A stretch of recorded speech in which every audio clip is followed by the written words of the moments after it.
Saudara kasih di dalam nama Tuhan Yesus Kristus. Salam Aleichem Bishem Hamashiach. Saat ini kita bertemu lagi dengan Roma untuk membahas tentang iman ortodok. Tema pada saat ini kita ambil adalah pembuat damai sejahtera. Hal yang perlu kita ingat dan paling membahagiakan seseorang, jikalau kemana saja kita ini dapat memecahkan masalah. Kalau ada orang berkelahi, kita berdiri di tengah-tengah dan mendamaikan mereka. Sikap pembuat damai sejahtera kepada orang lain ini akan menarik banyak orang dan sekaligus menyenangkan orang. Nah, sikap semacam ini rupanya juga ditandaskan oleh Tuhan di dalam Injil Matius yang mengatakan demikian. Berbahagialah orang yang membawa damai, karena mereka akan disebut anak-anak Allah. Jadi kalau demikian, pembawa damai ini mempunyai peranan yang penting yang menjadikan kita disebut sebagai anak-anak Allah. Mengapa dikatakan sebagai anak-anak Allah? Karena firman yang ada di dalam diri sang Bapa itu juga dikatakan sebagai Raja Damai. Mengapa demikian? Sebagaimana kita tahu bahwa Allah atau firman yang bersifat roh tinggal di dalam Allah yang bersifat roh ketika dia ini menjelma atau mengenakan keberadaan baru yang sebelumnya tidak ada di dalam dirinya, yaitu keberadaan sebagai manusia. Maka di sana sudah terjadi apa yang dinamakan dengan pendamaian, yaitu antara manusia dan Allah. Telah terjadi kesatuan antara yang jasmani dan rohani, antara yang diciptakan dan yang menciptakan, dilihat dari sudut inkarnasi. Makanya kalau kita dapat membuat perdamaian kepada orang lain atau membuat damai sejahtera di jagat ini, dikatakan sebagai anak-anak Allah, karena kita masuk di dalam sifat daripada Sang Sabda menjelma itu. Terkait dalam hal ini, dalam kitab Yesaya disebutkan bahwa Raja Damai adalah Kristus itu sendiri, yang memberikan damai sejahtera Allah kepada mereka yang percaya di dalam Dia. Jadi orang yang percaya kepada Allah, ya, Allah akan memberikan damai sejahtera melalui putranya, yaitu Sang Sabda yang menjelma, Yesus Kristus. Jadi landasan mendapat damai dan tidak itu terjadi karena penyatuan kita dengan Sang Raja Damai, ya, Pangeran Damai. Hal itu nyata sekali kalau kita melihat di dalam Yesaya 9 ayat 6. Damai sejahtera kutinggalkan bagimu, damai sejahtera kuberikan padamu, dan apa yang kuberikan tidak seperti yang diberikan oleh dunia kepadamu. Jadi damai yang diberikan oleh Allah melalui putranya ini adalah berbeda dari damai sejahtera yang diberikan dunia. Karena damai yang diberikan dunia ini adalah damai yang bersifat sementara. Tetapi damai yang diberikan oleh Allah berdasarkan makna inkarnasi ini bersifat kekal.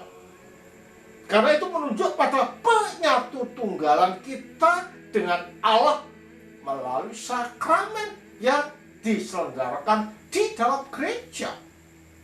Maka dikatakan di sini, janganlah gelisah dan gentar hatimu. Itu dikatakan di dalam Yohanes 14 ayat 27. Jadi kan demikian jelas bahwa kehidupan Allah itu bisa didapat di dalam kehidupan kita dengan pandangan makna inkarnasi itu. Ya. Terus juga dikatakan, damai sejahtera yang kutinggalkan bagimu, damai sejahtera kuberikan padamu, dan apa yang kuberikan tidak seperti yang diberikan oleh dunia kepadamu. Janganlah gentar atau gelisah hatimu. Di dalam Yohanes 16 ayat 33 disebutkan, aku telah katakan hal-hal ini kepadamu, bahwa di dalam aku, kamu bisa mempunyai damai sejahtera. Karena apa? Karena di dalam Kristus itu pendamaian antara manusia dan Allah itu telah terjadi. Makanya Yesus dikatakan sebagai Sang Manunggaling Kawula lan Gusti. Jadi dengan percaya pada Kristus dan menyatu dengannya melalui sakramen baptisan, penyatu tunggalan itu terjadi kepada kita. Nah, penyatu tunggalan ini adalah membuahkan kesenangan, kebahagiaan, kedamaian di dalam hati kita. Karena itulah damai sejahtera ini mempunyai peranan sangat penting di dalam kehidupan kita untuk senantiasa bersukacita. Adanya sukacita karena damai sejahtera yang kita miliki berdasarkan penyatuan kita dengan Kristus itu membuahkan kita bersukacita di dalam Allah dan akan senantiasa memuji Allah di dalam hidup dan kehidupan ini. Ini adalah damai sejahtera yang Janab Suci Paulus daftar sebagai salah satu dari buah-buah Roh Kudus. Ya, seperti halnya dikatakan di dalam Galatia 5 ayat 22. Jadi ini adalah merupakan suatu sikap atau karakter atau sesuatu yang kita dapat hasil daripada penyatu tunggalan kita dengan Kristus melalui sakramen. Jadi damai sejahtera ini adalah merupakan suatu sikap kita atau karakter kita yang kita tinggalkan ketika kita itu jatuh di dalam dosa, dikembalikan ketika kita menyatu. Makanya dikatakan ini adalah salah satu daripada buah-buah Roh Kudus. Jadi kalau demikian jelas, damai sejahtera ini adalah merupakan sifat, ya, atau merupakan gejolak kegembiraan yang kita dapat setelah kita menyatu dengan Sang Kristus. Damai sejahtera Allah yang melampaui segala pengertian. Nah, ini kita tidak bisa bagaimana merasakan damai sejahtera ini. Karena damai sejahtera ini adalah kita katakan sebagai ekstasi, kegembiraan yang tidak bisa digambarkan dengan kata-kata, makanya melampaui segala pengertian. Ini adalah damai sejahtera yang dimengerti sebagai suatu pembebasan dari berbagai nafsu. Nah, kalau kita sudah menyatu dengan Allah, dan Allah ini telah memimpin kita, maka tidak terbesit di dalam pikiran kita untuk melakukan pelanggaran atau perbuatan-perbuatan yang naib dan bertentangan dari Allah. Karena segala sesuatu yang kita kerjakan ini bukan karena ingin untuk memuaskan nafsu, tetapi karena dorongan dan arahan daripada roh yang tinggal di dalam hidup kita.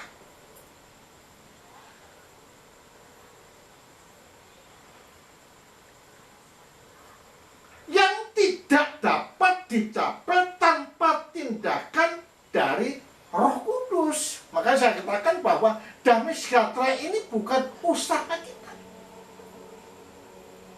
tetapi ini bisa kita peroleh melalui Roh Kudus.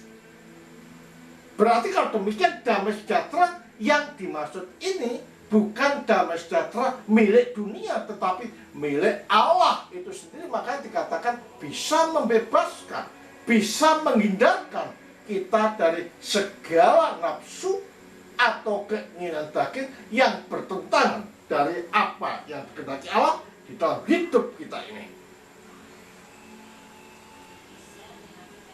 Para pembuat damai adalah mereka yang mempunyai damai sejahtera Allah di dalam diri mereka sendiri. Jadi kita tidak mungkin dapat memberikan damai kepada orang lain. Kita tidak mungkin dapat memberikan solusi kepada orang lain sementara diri kita tidak mempunyai damai. Tapi damai yang ada di dalam kita melalui roh ini bisa kita refleksikan untuk memberi damai kepada jagat. Karena damai sejahtera yang kita miliki ini adalah hasil daripada penyatu tunggalan kita dengan Allah melalui baptisan.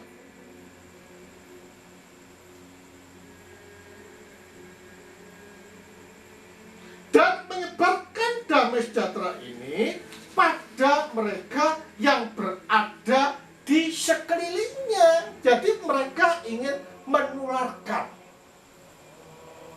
ingin orang lain merasakan damai sejahtera yang mereka miliki atau kita miliki. Karena damai sejahtera yang kita berikan kepada mereka ini sudah kita miliki ketika kita menyatu dengan Sang Raja Damai, yaitu Kristus itu sendiri.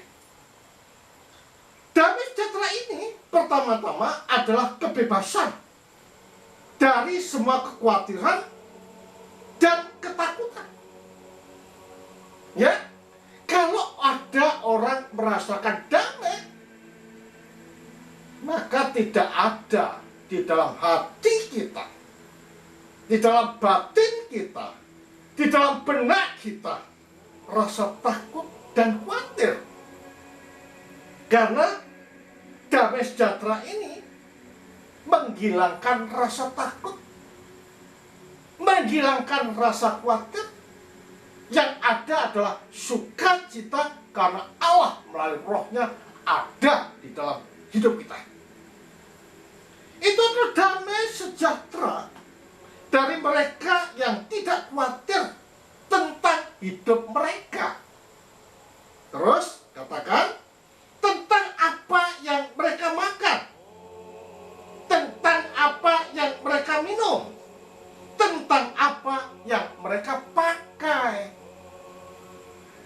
Artinya bahwa mereka tidak diganggu dengan apa yang terkait dengan kebutuhan jasmani, karena damai itu telah menggelora dan menguasai hidup orang percaya.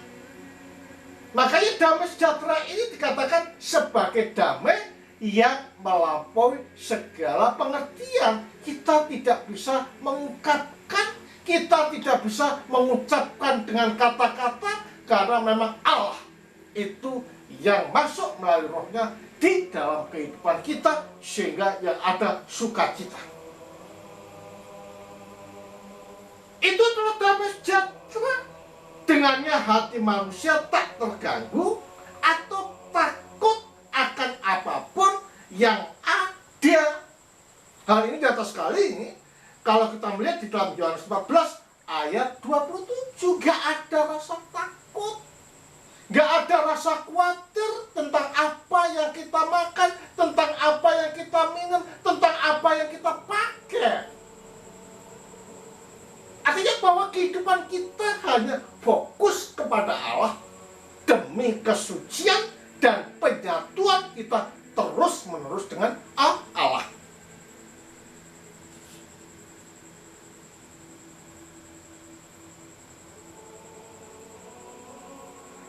Itu adalah damai sejahtera yang ada di dalam diri manusia ketika berada dalam berbagai kondisi yang mengerikan, dalam penderitaan dan bahkan kematian. Nah, orang kalau sudah sukacita didamaikan dengan Allah dan roh itu bekerja di dalam kehidupan kita, maka tidak ada rasa takut, tidak ada rasa khawatir, bahkan kematian pun tidak menjadikan kita pisah dari Allah. Makanya kalau kita melihat situasi orang-orang Koptik atau orang-orang Syria ketika dibantai oleh ISIS, karena di dalamnya ada damai sejahtera. Dia mengatakan, we are the body of Christ, we are the people of God, we are the mystical body of Christ, we are not afraid with the death. Jadi dia tidak takut dengan mati. Karena apa? Karena ada damai sejahtera, sehingga mereka bisa mengatakan, kita adalah tubuh Kristus, kita adalah gereja, kita adalah tubuh mistika Kristus. Kita tidak takut dengan kematian, karena Allah telah memberikan damai di dalam kehidupan mereka. Jadi damai di sini adalah membebaskan kita dari rasa takut, membebaskan kita dari rasa khawatir. Bahkan kematian itu pun tidak bisa mengancam dia untuk mengkhianati Kristus. Itu adalah damai sejahtera yang ada di dalam diri seseorang yang mengatakan, di dalam Mazmur 44 ayat 22, katakan, siapa yang akan memisahkan kita dari Kristus? Apakah itu kesengsaraan, atau kesusahan, atau penyiksaan, atau kelaparan, atau ketelanjangan, atau bahaya, atau pedang? Sebagaimana itu ditulis, karena demi Engkau kita semua dibunuh sepanjang hari, kita dianggap domba yang sedang disembelih. Tidak ada rasa khawatir, saudara. Tidak ada rasa takut, saudara. Bahkan seakan-akan kesengsaraan itu bak mereka atau kita mau disembelih. Ya, jadi dengan demikian jelas bahwa Allah ini menanamkan damai sejahtera yang menjadikan manusia tidak takut menghadapi apapun yang akan menerpa di dalam kehidupan kita. Jadi kalau demikian jelas bahwa damai sejahtera ini menjadikan kita berani menghadapi apapun, karena Allah di dalam rohnya ini diam dan memberikan kekuatan kepada kita orang percaya. Makanya di sini katakan, apakah kelaparan yang menjadikan kita takut? Dikatakan tidak. Di dalam semua hal kita lebih daripada para penakluk melalui Dia yang telah mengasihi kita. Jadi tidak takut dengan ancaman apapun, tidak takut dengan bahaya kelaparan, karena Dia di mana kita menyatu melalui sakramen itu menjadikan kita tegar menghadapi apapun. Karena kita yakin bukan kematian atau kehidupan, para malaikat atau para penguasa ataupun hal-hal sekarang ini, hal-hal yang akan datang, para penguasa, para ketinggian, kedalaman apapun ataupun sesuatu yang lain dalam semua ciptaan akan mampu untuk memisahkan kita dari kasih Allah. Ya, di dalam Kristus Yesus Tuhan kita.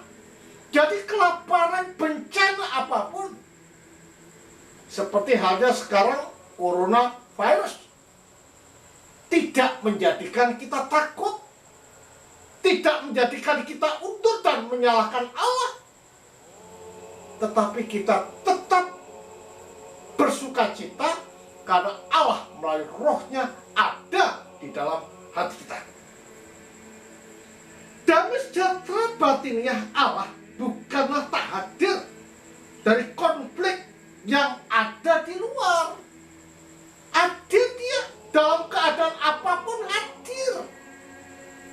Karena apa? Allah di mana kita menyatu tidak pernah meninggalkan kita. Para pembawa damai Allah itu bukanlah mereka yang terbebas dari berbagai perjuangan yang mengerikan di dalam kehidupan. Kita tetap ada di tengah-tengah, tetapi kita tidak pernah takut dan khawatir. Atau mereka yang bisa menyebabkan ketidakhadiran atau hilangnya perselisihan di antara manusia. Ya, Kristus sendiri tidaklah melakukan hal ini. Sebaliknya Raja Damai sendiri, yaitu Tuhan, memberikan kekuatan dan damai sejahtera pada umatnya. Bak domba di tengah serigala. Jadi kehidupan orang Kristen ini tidak pernah lepas dari kesengsaraan. Tetapi bagaimana dengan kesengsaraan ini kita lepas dari Allah? Tidak. Kita tetap menyatu dengan Allah dan bersukacita dengan Allah karena Allah ada di dalam hidup kita. Itu nyata sekali dikatakan di dalam Mazmur 29 ayat 11. Yang telah berkeinginan keras bahwa Dia sendiri akan menjadi penyebab dari banyak konflik di antara manusia. Jadi nanti pada waktu Yesus datang, bahkan telah datang, itu menjadi banyak pertanyaan, bahkan di antara mereka konflik dengan diri sendiri karena tidak tahu terhadap pribadi yang satu ini. Makanya dikatakan di dalam Matius 10 ayat 34 sampai 39, Lukas 22 12 49 sampai 53 dikatakan demikian. Jangan berpikir bahwa aku datang untuk membawa damai di atas bumi. Aku datang tidak membawa damai sejahtera, namun pedang. Artinya bahwa kedatangan Kristus ini nanti pada waktu kedua kali, ya, tidak membawa damai, tetapi membawa pedang. Ya, dikatakan demikian juga. Karena aku datang untuk menetapkan seseorang melawan ayahnya, dan seorang anak perempuan melawan ibunya, dan mantu perempuan melawan ibu mertuanya. Musuh seseorang akan menjadi milik keluarganya sendiri. Dia yang mengasihi ayah atau yang lain lebih daripada aku tidak layak bagi. Dia yang mengasihi anak laki-laki atau perempuan lebih daripadaku tidak layak bagiku. Dan dia yang tidak memikul salibnya dan mengikut aku tidak layak bagiku. Dia yang menemukan hidupnya akan kehilangan hidupnya. Dan dia yang kehilangan hidupnya demi aku akan menemukan hidupnya. Jadi kalau demikian jelas bahwa manusia diharapkan menomorsatukan Kristus. Karena di sanalah kita mendapatkan kelayaan dalam hidup. Without Christ, we are nothing. Karena itu kita tidak boleh mengasai segala sesuatu. Ayah kita, ibu kita, dan lain sebagainya lebih daripada dia. Karena itu adalah tidak diperkenan oleh Allah. Bahkan kehadiran Kristus itu juga membuat perpecahan antara anak perempuan dengan ibunya, menantu perempuan dengan mertua perempuan, dan lain sebagainya. Karena pribadi yang satu ini adalah pribadi yang kontroversial dan menjadi banyak pertanyaan di antara mereka. Nah, karena itulah kita harus tahu, ya, kita harus menyatu supaya apapun yang terjadi tetap Kristus sebagai sentral kehidupan kita.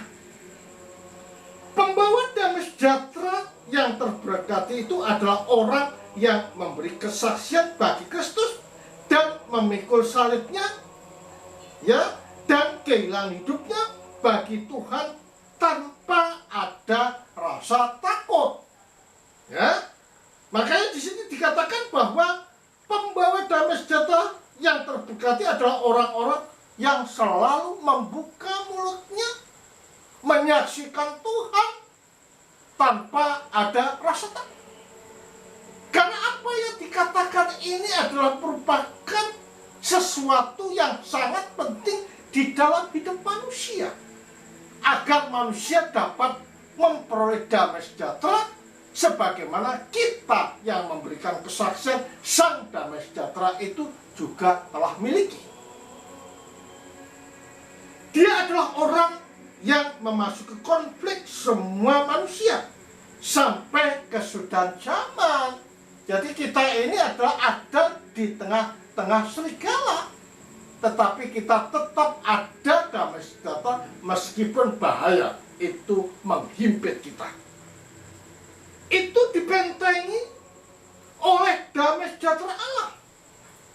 Dia adalah seorang yang tidak menyangkal Tuhan atau mengkompromikan kebenarannya dengan melakukan kekejian atau kekejaman. Jadi orang yang mendapatkan damai sejahtera ini pikirannya lurus, hatinya tulus, langkahnya benar, tidak berusaha dan tidak terbesit di dalam pikirannya untuk mengkompromikan kebenaran dengan kejahatan. Sama sekali tidak pernah kompromi. Kebenaran harus dipertahankan. Kebenaran harus dijaga. Kebenaran harus dilestarikan.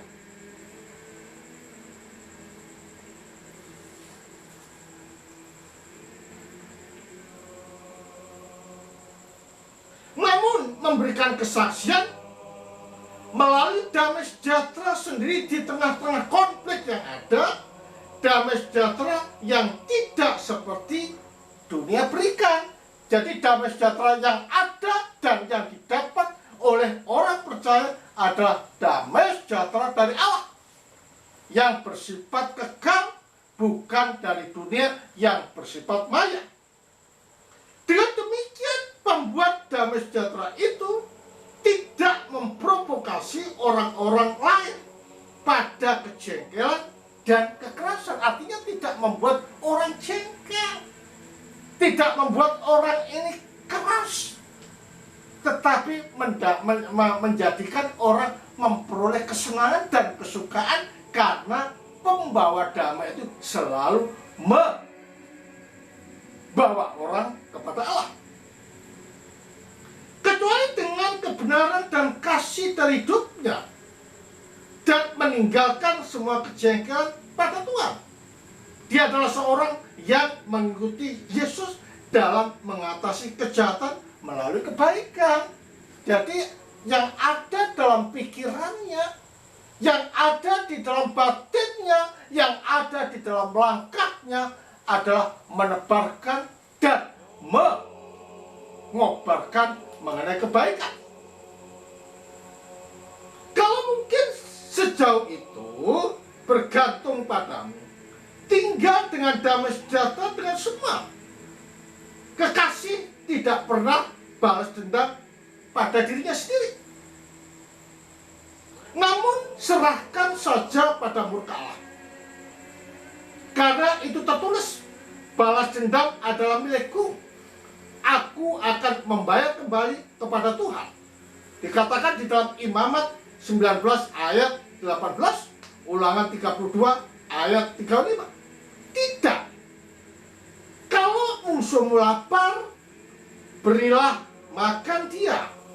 Kalau dia haus, berilah dia minum. Sebab dengan melakukan demikian itu, kamu akan menumpuk bara api di atas kepalanya.